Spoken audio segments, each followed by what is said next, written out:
ಎಲ್ಲರಿಗೂ ನಮಸ್ಕಾರ. ನನ್ನ ಹೆಸರು ಪ್ರಶಾಂತ್ ಅಂತ. ನಾವು ನಮ್ಮೂರು ಗಂಗನಾಳು, ಕಸಬಾ ಅರ್ಕಲಗೂಡು ತಾಲೂಕು, ಹಾಸನ ಜಿಲ್ಲೆ. ನಾನು ಗ್ರಾಮ ಪಂಚಾಯತಿ ಮೆಂಬರಾಗಿ ಇದೇ ಗ್ರಾಮದಲ್ಲಿ ಕೆಲಸ ಮಾಡ್ತಾಯಿದ್ದೀನಿ. ನಾನು ಈ ಕಳೆದ 10 ವರ್ಷಗಳಿಂದ ಈ ಒಂದು ಜೋಳವನ್ನು ಪ್ರತಿ ವರ್ಷದಂತೆ ಬೆಳೀತಾ ಇದ್ದೀನಿ. ಆದರೆ ಈ ವರ್ಷ ಒಂದು ವಿಶೇಷವಾದ ಒಂದು ತಳಿಯನ್ನು ನಮ್ಮ ಅರ್ಕಲಗೂಡು ಭಾಗದ ನಮ್ಮ ಬಯರ್ ಕಂಪ್ನಿಯವರಾದ ಅವರು ಒಂದು ಹೊಸ ತಳಿಯನ್ನು ನಮಗೆ ಈ ತಳಿಯನ್ನು ಹಾಕಿ ಅಂತ ಡೆಮೋ ಕೊಟ್ಟಿದ್ದರು.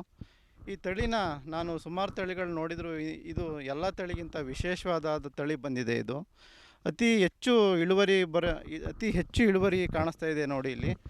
ಈ ಪ್ರತಿ ವರ್ಷ ಬೆಳೀತಿದ್ದ ತಳಿಗಿಂತ ಈ ವರ್ಷ ತುಂಬ ಚೆನ್ನಾಗಿ ಬಂದಿದೆ. ಆಮೇಲೆ ಕಾಳುಗಳೆಲ್ಲ ತುಂಬ ಹೀಲ್ಡ್ ಜಾಸ್ತಿ ಬಂದಿದೆ.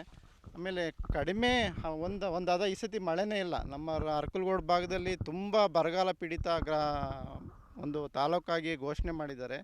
ಈ ಬರಗಾಲದಲ್ಲೂ ಸಹ ಇಂಥ ಅತಿ ಕಡಿಮೆ ಕಡಿಮೆ ಆದರೂ ಸಹ ಇಂಥ ಒಂದು ಇಳುವರಿ ಬಂದಿರೋದು ನಿಜಕ್ಕೂ ಒಂದು ಒಳ್ಳೆಯ ತಳಿ ಅಂತ ನಾವು ಎಕ್ಸ್ಪೆಕ್ಟ್ ಮಾಡ್ಬೋದು. ನೀವು ಇಲ್ಲಿ ಗಮನಿಸ್ಬೋದು ನೋಡಿ, ಇಲ್ಲಿ ತುಂಬ ಫುಲ್ಲು ತುದಿವರೆಗೂ ಸಹ ಕಾಳುಗಟ್ಟಿರೋದನ್ನ ನೀವು ನೋಡ್ಬೋದು. ಅದರಿಂದ ಏನಪ್ಪ ಅಂತಂದರೆ ಈ ಒಂದು ಕಾಂಡನೂ ಸಹ ಅಷ್ಟೇ ಗಟ್ಟಿ ಇದೆ ನೋಡಿ.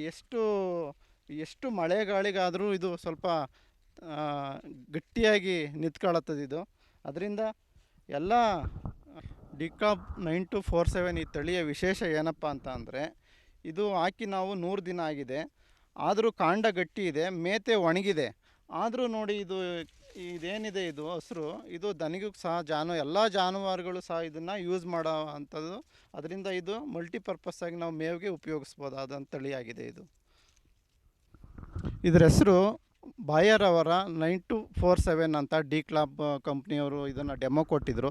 ಇದನ್ನು ನಾನು ಒಂದು ಬ್ಯಾಗ್ ಹಾಕಿದೆ. ಇದು 20 ಕ್ವಿಂಟಲ್ ಬರುವ ನಿರೀಕ್ಷೆ ಇದೆ ಇದು ಇಳುವರಿ.